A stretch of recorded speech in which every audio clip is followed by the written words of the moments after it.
You ask Tiger to solve. This deals with linear equations with one unknown. The final result is x equals 1. Let's solve it step by step. Group all x terms on the left side of the equation. Add 4x to both sides.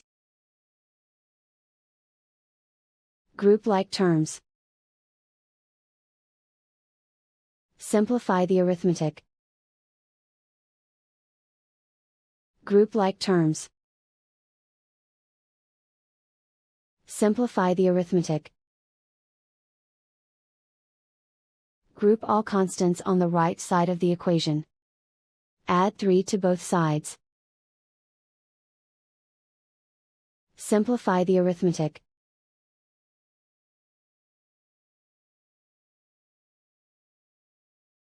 Isolate the x. Divide both sides by 5. Simplify the fraction.